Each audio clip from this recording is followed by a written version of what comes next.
Shalom saudaraku, puji Tuhan hari ini kita bisa beribadah bersama-sama. Mari sama-sama kita satukan hati kita berdoa. Bapa di surga, kami bersyukur Tuhan. Hari ini Tuhan kami umat-Mu boleh memuji, menyembah-Mu Tuhan bersama-sama kembali. Dengan satu hati, satu suara kami mau memuliakan Engkau. Dan biarlah Tuhan Engkau sendiri Tuhan berkenan saat kami menyanyikan pujian, Kau bertahta di atas pujian umat-Mu. Dalam nama Yesus, amin. Puji Tuhan. Saudara kasih, mari kita nyanyikan lagu ini. Roh-Mu yang hidup penuhiku, mengalirlah dalamku.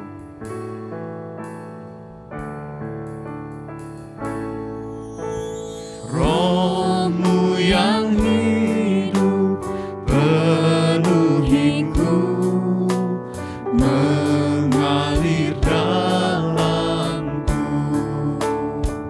Jiwaku tenang, jiwaku tenang bersama-Mu dalam naungan-Mu. Ku buka hati untuk jamahan-Mu, berserah penuh di hadirat-Mu. Kau ambil alih seluruh hidupku, di altar-Mu menyembah-Mu. Roh-Mu yang kudus, pulihkan. Roh-Mu yang kudus, pulihkanku. Engkaulah damaiku. Hidup oleh anugerah-Mu, Ku hidup oleh anugerah-Mu yang menyertaiku. ku buka hati, Ku buka hati jamahan-Mu. jamahan-Mu, berserah penuh di hadirat-Mu. Kau ambil alih seluruh hidupku, di altar-Mu Buka hatiku, Ku buka hati untuk jamahan-Mu, berserah penuh di hadirat-Mu. Kau ambil alih seluruh hidupku, di altar-Mu menyembah-Mu. Roh-Mu yang hidup penuhiku. Roh-Mu yang hidup penuhiku, Datang urapiku, datang urapiku. Ku siap terima kuasa-Mu, hidupku bagimu. hidupku bagimu. Ku buka hati untuk jamahan-Mu, berserah penuh di hadirat-Mu. Kau ambil alih seluruh hidupku, di altar-Mu. Ku buka hatiku, Ku buka hati untuk jamahan-Mu. berserah penuh di hadirat. Ya Tuhan, Kau ambil alih seluruh hidupku, di altar-Mu menyembah. di altar-Mu, Di altar-Mu menyembah-Mu.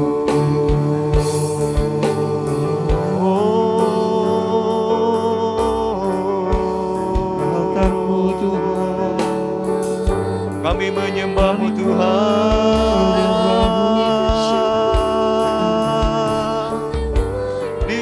altar-Mu. Kami datang mempersembahkan korban pujian syukur bagi-Mu Tuhan.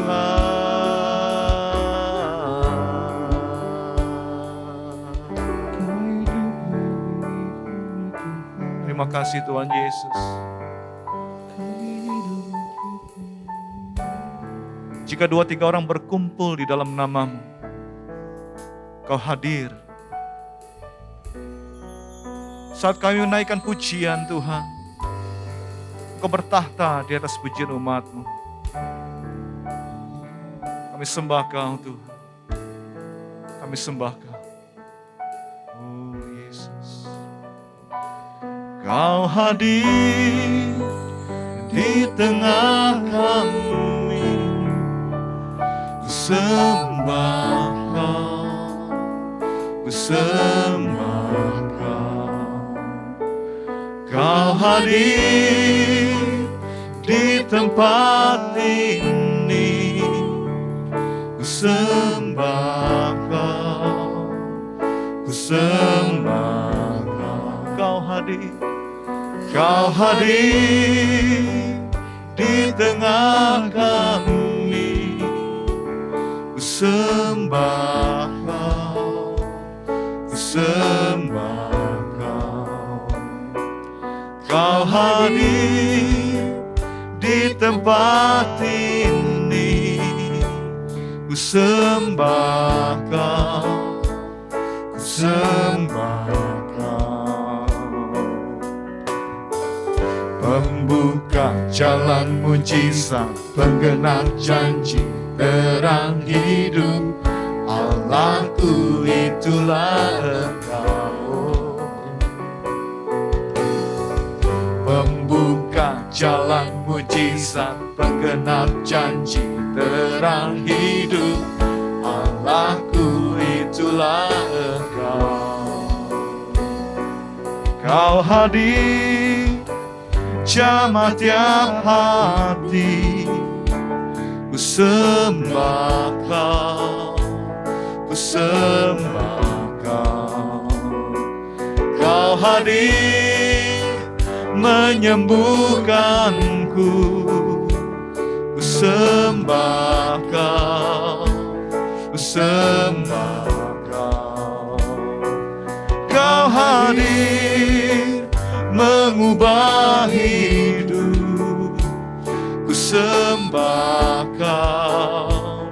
Ku sembah Kau. Kau hadir memulihkanku.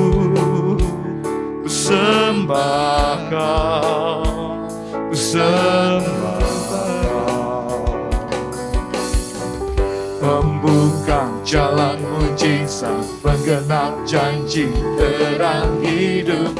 Allahku, itulah Engkau. Pembuka jalan mujizat, penggenap janji, terang hidup.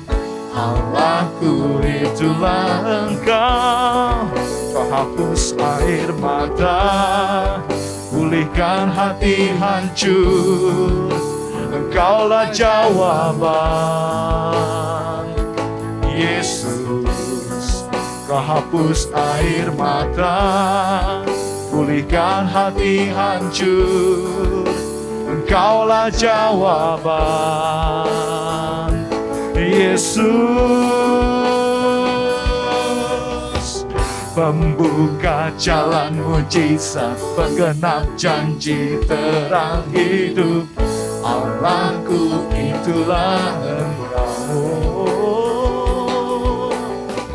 Pembuka jalan mujizat, penggenap janji, terang hidup. Allahku, itulah Engkau. Kau hadir jamah tiap kami. Ku sembah Kau. Ku sembah Kau. Kau hadir memberkatiku. Ku sembah Kau. Ku sembahkan.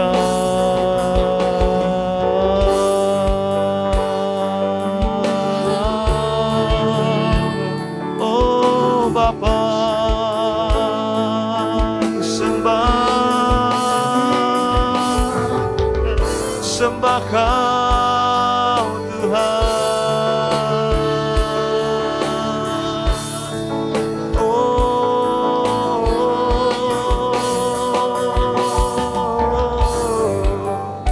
kami sembah Kau Tuhan, kami menyembah-Mu Tuhan. Bapak, terima kasih, kami bersyukur, itulah pujian penyembahan kami. Terima kasih Tuhan kalau kami boleh beribadah pada pagi hari ini. Kau yang melawat hadir dalam setiap keluarga jemaat-Mu, mengubahkan kami, memberikan kami kekuatan pengharapan yang baru di dalam Tuhan. Urapi setiap kami ya Roh Kudus, mampukan kami mengerti isi hati-Mu, mampukan kami meresponi kebenaran firman Tuhan yang sebentar akan kami dengar, sehingga kami boleh mengalami satu lawatan yang luar biasa, pemulihan yang luar biasa. Urapi kuduskan hamba, jadikan hamba saluran berkat yang layak kudus dari Tuhan. Dalam nama Tuhan Yesus dengan penuh sukacita kami menyambut firman-Mu. Haleluya. Sama-sama kita katakan, amin. Shalom Bapak Ibu yang kasih Tuhan, selamat berjumpa kembali. Senang sekali bisa menyapa Bapak Ibu kembali. Saya berdoa Bapak Ibu senantiasa dalam keadaan sehat tanpa kekurangan satu apapun. Ya, bahkan tetap semangat di dalam Tuhan karena Tuhan Yesus tidak pernah meninggalkan kita. Bapak Ibu yang kasih Tuhan, bertepatan dengan bulan Juni, yaitu adalah bulan keluarga bagi Gereja Bethel Indonesia. Saya berdoa bahwa setiap keluarga boleh mengalami pemulihan, tapi bukan hanya di bulan Juni, tetapi di dalam setiap perjalanan hidup dari keluarga lepas keluarga boleh mengalami pemulihan di dalam Tuhan. Khotbah saya pagi hari ini adalah berjudul Membangun Keluarga Idaman.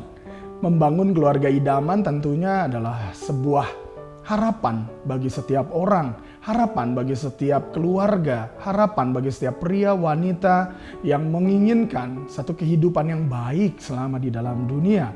Saya percaya Bapak Ibu, kalau kita memiliki keluarga yang baik, tentu kehidupan kita selama di dunia akan bersukacita, berbahagia.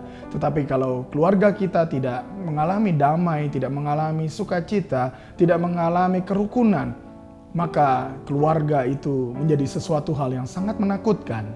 Bapak Ibu yang kasih Tuhan, hari-hari ini kita perhatikan begitu banyak orang yang mengalami konflik dalam rumah tangga. Kasus KDRT yang meningkat dengan tajam dan bahkan angka perceraian yang meningkat. Bahkan di beberapa waktu yang lalu kita melihat orang yang menggugat perceraian di kantor urusan agama itu seperti orang antri untuk menerima sembako, saudara. Ya, ada juga keluarga yang mungkin kelihatannya baik-baik saja, tapi di dalamnya sudah suam-suam kuku, sudah tidak ada lagi mengasihi yang sesungguhnya. Bahkan ada juga yang bisa menyembunyikan dengan begitu rapinya.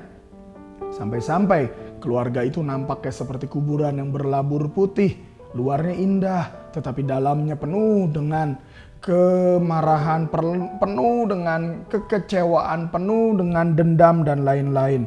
Ya, dengan kata lain mungkin di dalamnya ada gencatan senjata. Semua bertahan, semua menahan perasaannya, mengendalikan perasaannya dan siap-siap meledak, saudara. Seperti bara di dalam sekam. Begitu diinjak, menyala, meledak semuanya. Saya berdoa tidak ada satupun keluarga kita yang mengalami seperti itu. Saya berdoa kiranya Tuhan akan menolong kita semua, karena keluarga adalah sebuah lembaga di mana Tuhan sendiri yang memimpin, Tuhan sendiri yang meng-create, yang menciptakannya. Oleh karenanya saya mau mengajak kita semua pada saat ini, bagaimana kita boleh menjadikan keluarga kita ini menjadi keluarga idaman, keluarga yang baik, keluarga yang penuh dengan sukacita, bahkan menjadi teladan. Sedikitnya ada 3 hal yang saya mau sampaikan buat kita semua. Yang pertama adalah keluarga adalah tempat kita belajar tentang ketetapan Allah. Keluarga adalah tempat di mana semua isi rumah tangga itu belajar tentang kehendak Allah, firman Allah. Pria dan wanita harus kembali kepada desain Allah yang semula.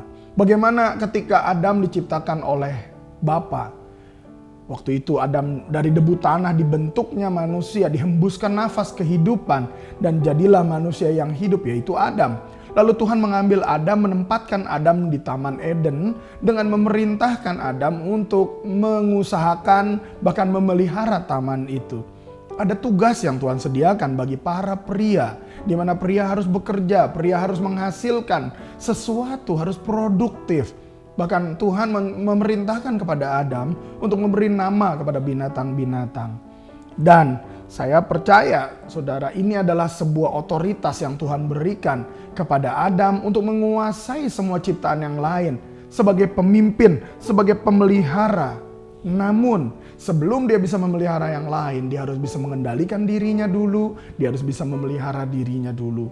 Itu adalah desain Allah bagi setiap pria, di mana kita harus bisa mengendalikan diri dengan baik. Sebagai orang yang diciptakan, sebagai pemimpin, kita harus bisa mengendalikan diri kita. Nah, saat itu ketika Adam diciptakan, Tuhan melihat. Di dalam Kejadian 2 ayat 18 dikatakan, Tuhan Allah berfirman, tidak baik kalau manusia itu seorang diri saja. Aku akan menjadikan penolong baginya yang sepadan dengan dia. Tidak baik. Walaupun dia hebat, walaupun dia pemimpin, walaupun dia mungkin punya kekuatan, punya tenaga yang lebih. Saudara, seorang pria tidak baik kalau seorang diri saja. Oleh karenanya Tuhan menyediakan Hawa. Adam dibuat tidur, diambil rusuknya satu, ya, dibentuknya wanita yaitu Hawa. Saya percaya bahwa Hawa dijadikan dari rusuk Adam untuk dikasihi sebagai penolong yang sepadan dikatakan di situ. Kita tahu kata penolong, yaitu dia harus menolong. Dia menolong Adam dalam memelihara, mengusahakan Taman Eden, dalam melakukan apa yang Tuhan perintahkan, termasuk menjauhi larangannya. Ya, baru setelah mereka melakukan itu semua, datang firman Tuhan, beranak cuculah dan bertambah banyaklah. Nah, banyak orang salah, saudara. Mereka membangun sebuah keluarga dengan tujuan untuk memiliki keturunan yang akan mewarisi kekayaannya, apa yang dia punya saat ini. Padahal tidak seperti itu. Justru harusnya adalah melakukan apa yang menjadi kehendak Allah, baru menciptakan keturunan ilahi yang memuliakan Allah, ya, menciptakan Adam-Adam baru, Hawa-Hawa baru yang juga mengerti dan melakukan kehendak Allah. Saudara, orang tua harus mengajarkan firman Tuhan kepada anak-anaknya, kepada keluarganya, supaya keturunannya menjadi keturunan yang sungguh mengenal Tuhan dan melakukan apa yang Tuhan mau. Dalam Ulangan 6 ayat 7-9 saya bacakan buat kita semua. Haruslah engkau mengajarkannya berulang-ulang kepada anak-anakmu dan membicarakannya apabila engkau duduk di rumahmu, apabila engkau sedang dalam perjalanan, apabila engkau berbaring, dan apabila engkau bangun.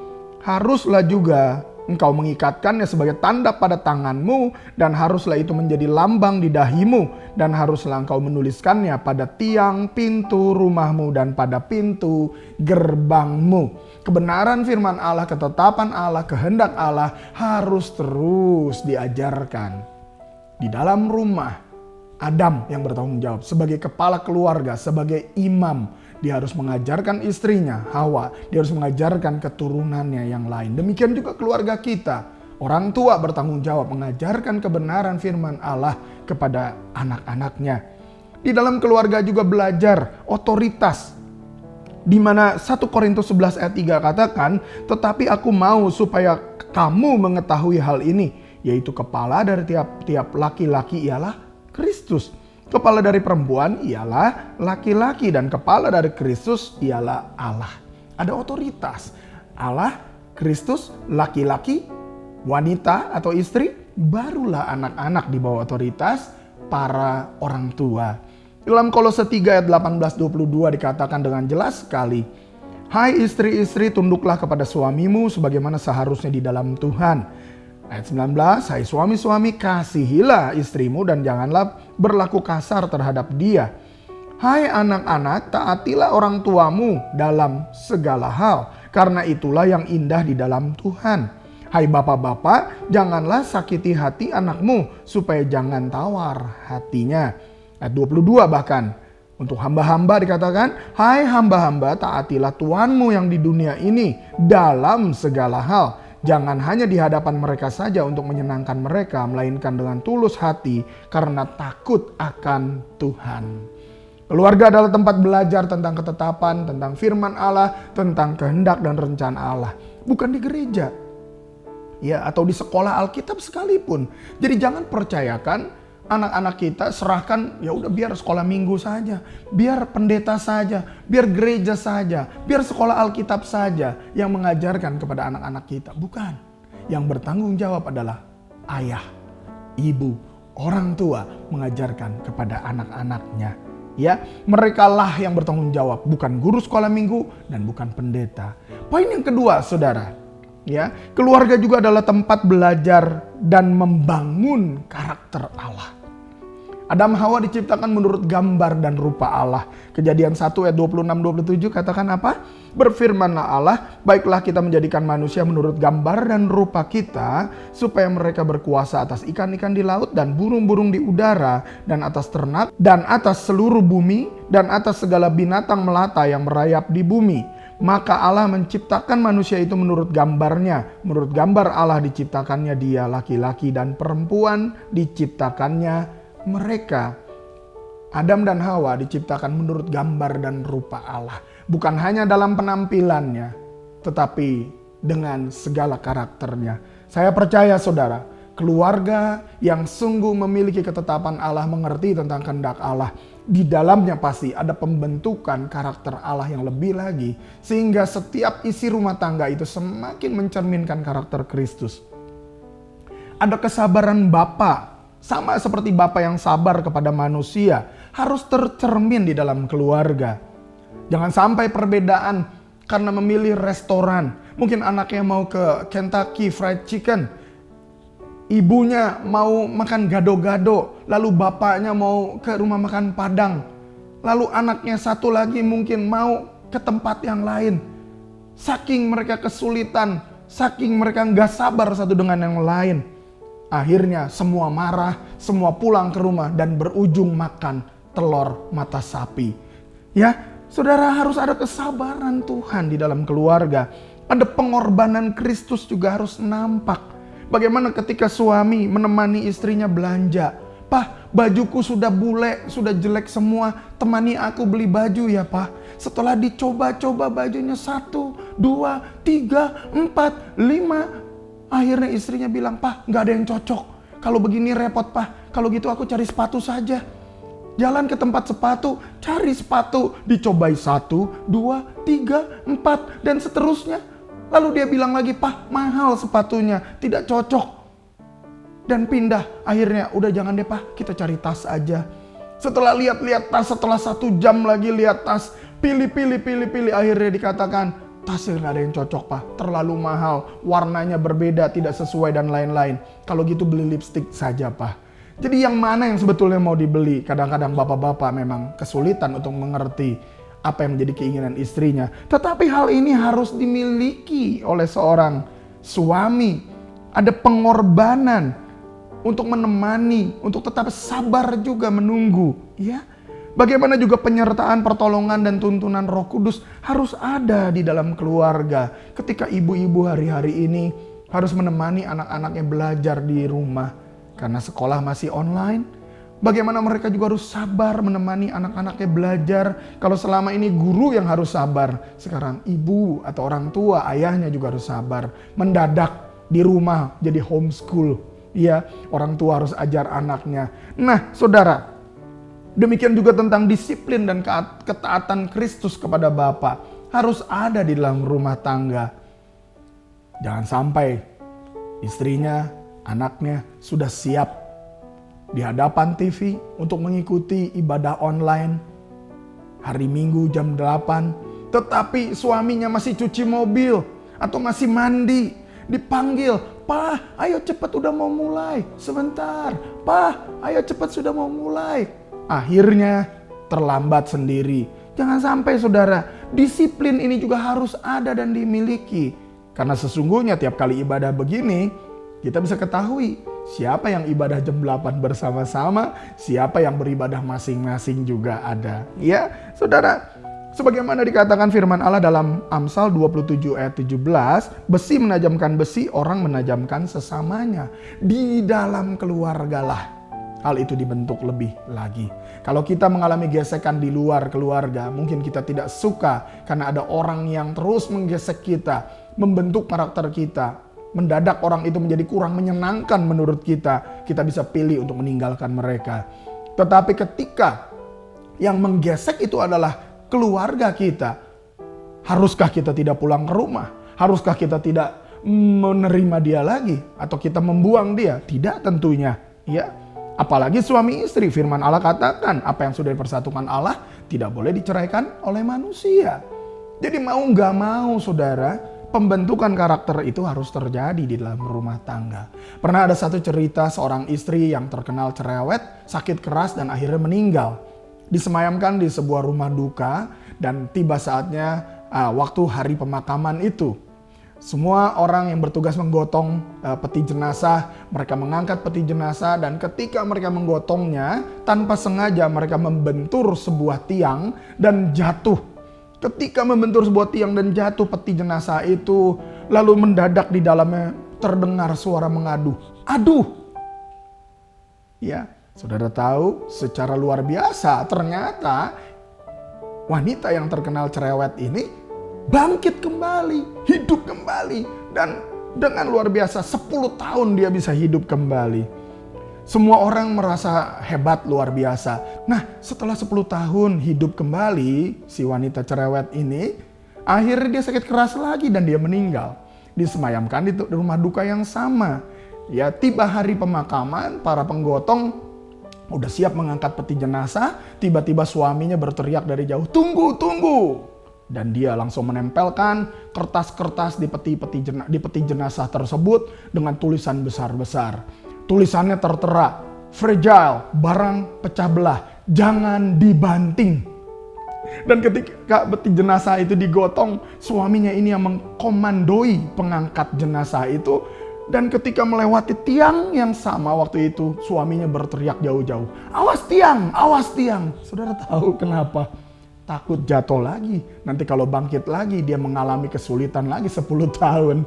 Ya, saudara, jangan sampai kehidupan kita bukan menjadi berkat tetapi menjadi masalah bagi pasangan kita. Justru inilah waktunya kita juga dibentuk. Saudara pernah nggak dengar ada laki-laki atau suami-suami yang berharap nanti mendapatkan bidadari di sorga? Ya, jangan-jangan ini adalah manifestasi karena dia sudah tidak tahan, putus asa dengan istrinya di dunia ini.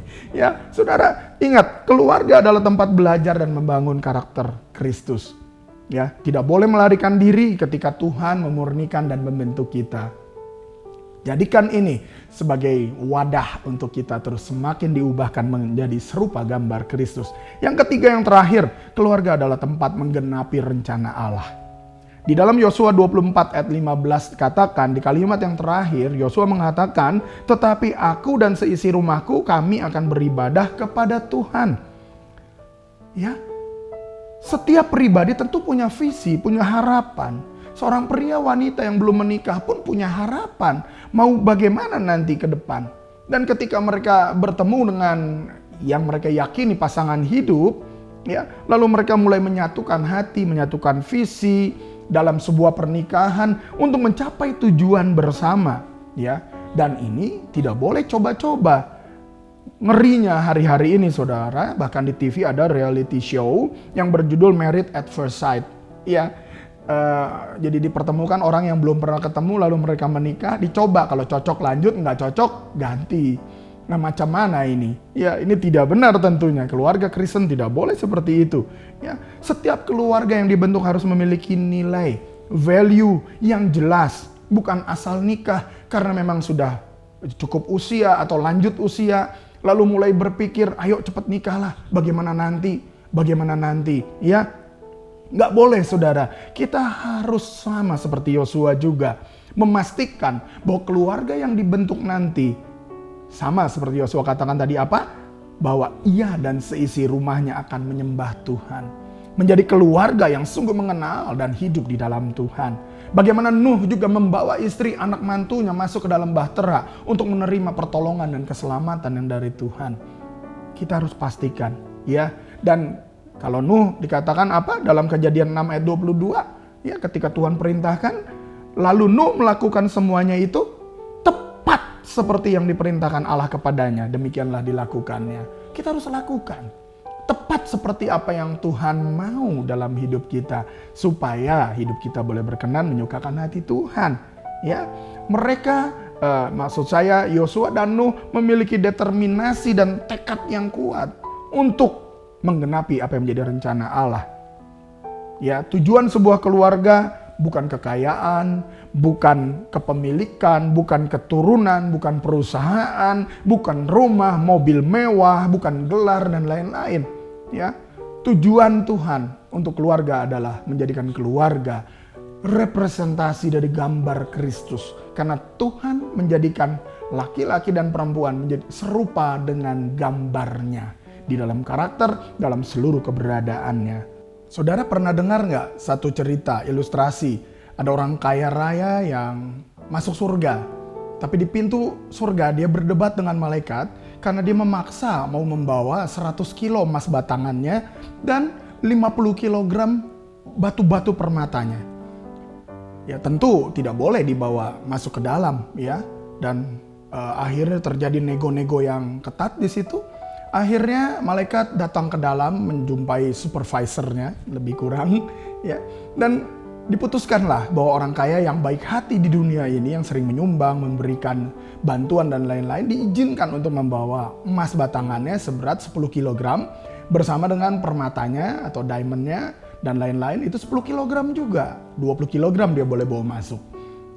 Ketika dia sudah masuk ke dalam, dia mulai melihat kanan kiri dan dia mendapati bahwa emas di sana tembus pandang. Dia mendapati bahwa permata-permata di sana jauh lebih indah daripada apa yang dia pernah miliki selama dia di dunia. Lalu dia mulai kesemak-semak. Dia mulai kesal dengan bawaannya yang berat ini. Dia mulai mau membuang, meninggalkan emas batangan dan permatanya ini. Lalu tiba-tiba terdengar suara yang keras sekali berkata, "Dilarang membuang sampah sembarangan." Saudara, di sorga apa yang kita miliki itu hanya sampah, saudara. Di sorga kita tidak perlu membawa emas, permata atau apapun juga. Karena di sorga jauh lebih indah dari semuanya.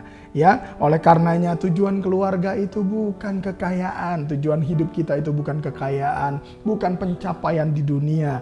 Tetapi tujuan kita di dunia adalah menggenapi apa yang menjadi kehendak dan rencana Allah. Ya, untuk menghasilkan keturunan ilahi yang memuliakan Allah. Saudara yang dikasihi Tuhan, ya, ingat, keluarga adalah tempat di mana rencana Allah harus digenapi. Lebih daripada visi pribadi, apalagi coba-coba, tentu tidak boleh coba-coba ya. Nah, bila pernikahan dilandasi dengan pemahaman yang baik, yang benar, maka keluarga-keluarga Kristen saya percaya akan menjadi keluarga yang berbahagia. Orang-orang luar akan melihat bahwa keluarga yang diidam-idamkan adalah yang seperti itu. Keluarga yang menjadi teladan bagi dunia ini. Dunia sedang mencari teladan. Bagaimana dengan keluarga saudara? Bagaimana dengan kehidupan pribadi kita? Ayo, mari pada saat ini saudara, apabila kita sudah melenceng dari ketetapan, dari firman Allah, dari rencana Allah, para Adam, Hawa, para suami, para bapak, para ayah, ya, atau para ibu, para wanita, para istri, demikian juga anak-anak. Kalau engkau sudah melanggar dan tidak melakukan kebenaran firman Allah, ini waktunya kita kembali kepada rencana Allah, kembali kepada desain dan ketetapan Allah, ya.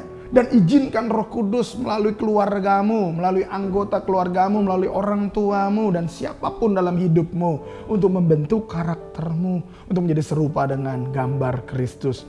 Jadikan hidup pribadi kita, bahkan keluarga kita menjadi teladan dalam segala hal untuk rencana Allah yang digenapi bahkan dimuliakan melalui hidup kita. Mari saya ajak kita semua bersama-sama berdoa. Bapa Surgawi, kami bersyukur Tuhan untuk firman-Mu pagi hari ini. Kami percaya Tuhan Kau melawat setiap keluarga kami.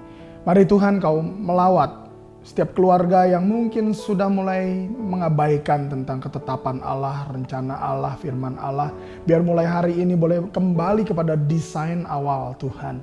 Di mana suami boleh menjadi kepala keluarga, menjadi imam yang memimpin, menuntun, boleh membawa, bahkan rela berkorban bagi keluarganya. Bagaimana sebagai seorang ayah, dia bertanggung jawab kepada seluruh isi rumah tangganya, menyediakan apa yang dibutuhkan oleh seisi rumah tangganya. Bagi para istri, Tuhan berikan kemampuan untuk menjadi penolong yang sepadan bagi suaminya, untuk menggenapi apa yang menjadi rencana Allah.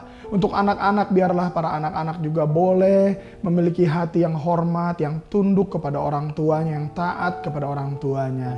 Terima kasih Tuhan, kami percaya bahwa setiap hubungan rumah tangga boleh Tuhan pulihkan. Mungkin hari-hari ini ada begitu banyak gesekan satu dengan yang lain.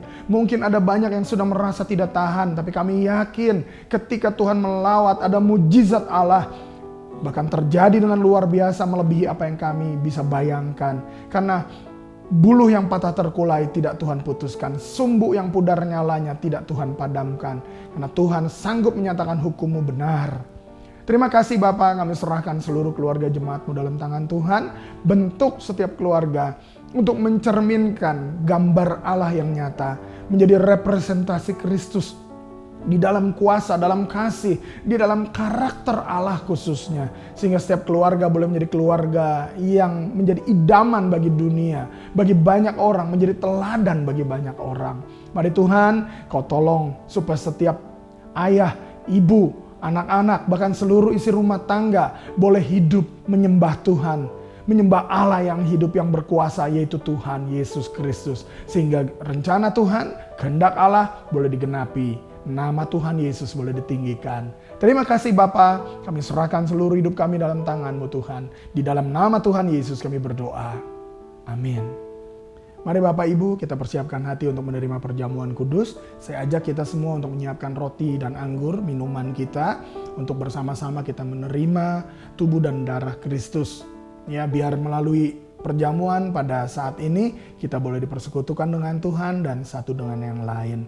Dengan penuh hormat kita lakukan, mengalami hadirat Allah, menghormati kehadiran Tuhan, sehingga setiap kita boleh mendapat berkat anugerah yang dari Tuhan. Sebelum kita makan roti dan anggur, baiklah kita sama-sama berdoa memohon ampun untuk setiap dosa kesalahan pelanggaran kita. Sehingga ketika kita menerima roti dan anggur ini, kita boleh dikuduskan, dilayakkan oleh Tuhan. Mari kita satu dalam doa. Bapa Surgawi, kami bersyukur untuk roti dan anggur yang sudah kami persiapkan pada saat ini Tuhan. Sebelum kami makan roti dan minum anggur ini, kiranya Tuhan menguduskan, menyucikan setiap kami. Ampuni segala dosa kesalahan pelanggaran kami, baik dengan pikiran, perasaan, perkataan, perbuatan kami. Supaya kami layak menerima perjamuan ini, sehingga kami boleh dipersekutukan dengan Kristus. Dan kami boleh dipersekutukan juga dengan sesama tubuh Kristus, seluruh muka bumi. Dan kami boleh menjadi satu di mana Yesus adalah kepala dan kami adalah tubuh-Mu. Terima kasih Bapa. Berkati roti dan anggur yang ada pada kami dimanapun berada di tiap keluarga. Kuduskan roti dan anggur ini, biarlah melalui roti dan anggur ini sungguh tubuh dan darah Kristus kami terima dalam hidup kami. Di dalam nama Yesus kami siap menerima perjamuan ini. Mari kita angkat roti dengan tangan kita tinggi-tinggi sambil kita sungguh mempersiapkan hati lebih lagi, dan dengan penuh hormat kita terima dan kita makan, dan sebelumnya kita dengarkan firman Tuhan. Sebab apa yang telah kuteruskan kepadamu telah aku terima dari Tuhan, yaitu bahwa Tuhan Yesus pada malam waktu Ia diserahkan mengambil roti, dan sesudah itu Ia mengucap syukur atasnya. Ia memecah-mecahkannya dan berkata, "Inilah tubuhku yang diserahkan bagi kamu. Perbuatlah ini menjadi peringatan akan aku." Saudara kekasih, bukankah roti yang atasnya dipecah-pecahkan dan kita ucapkan syukur adalah persekutuan dengan tubuh Kristus? Mari kita makan roti ini dengan penuh hormat sambil kita menerima tubuh Kristus yang sudah diterpaku di kayu salib untuk menebus setiap dosa kita. Di dalam nama Tuhan Yesus.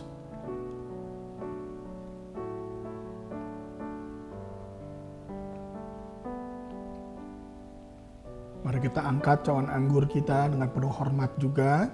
Dan kita mau terima darah Kristus yang sudah menebus setiap dosa kita semua, menyucikan kita semua. Demikian juga ia mengambil cawan sesudah makan lalu berkata, "Cawan ini adalah perjanjian baru yang dimeteraikan oleh darahku. Perbuatlah ini setiap kali kamu meminumnya menjadi peringatan akan aku. Sebab setiap kali kamu makan roti ini dan minum cawan ini, kamu memberitakan kematian Tuhan sampai ia datang." Saudara kekasih, bukankah cawan pengucapan syukur ini adalah persekutuan dengan darah Kristus? Mari kita minum anggur ini dengan sungguh mengakui pengorbanan Kristus di kayu salib melalui tubuh dan darahnya yang sudah menebus kita semua. Sehingga kita adalah milik Kristus, dikuduskan, disucikan untuk Allah. Bahkan kita boleh menjadi satu dengan Tuhan Yesus. Menjadi satu juga dengan seluruh umat Allah yang ada di muka bumi. Di dalam nama Tuhan Yesus.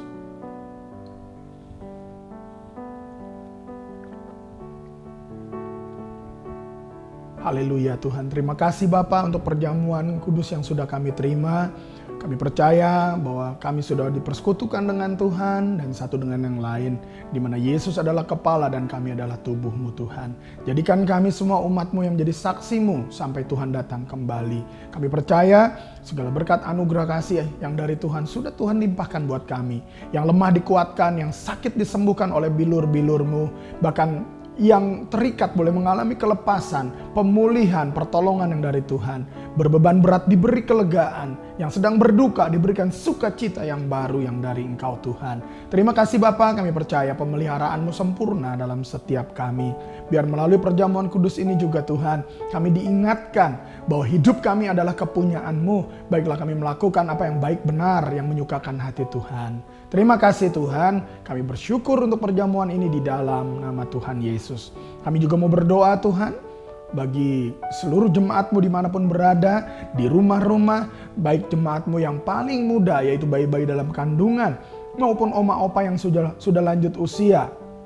Tuhan jagai, peliharakan senantiasa, pagar perlindungan-Mu, penyertaan-Mu, berkat-berkat-Mu dicurahkan. Kami menyerahkan Tuhan, seluruh pasien COVID yang hari-hari ini juga sedang berjuang. Berikan pertolongan-Mu atas mereka, sehingga mereka boleh mengalami kuasa Allah, mujizat Allah. Mereka boleh mengalami perjumpaan pribadi dengan Tuhan, mengalami kesembuhan mujizat yang dari Engkau.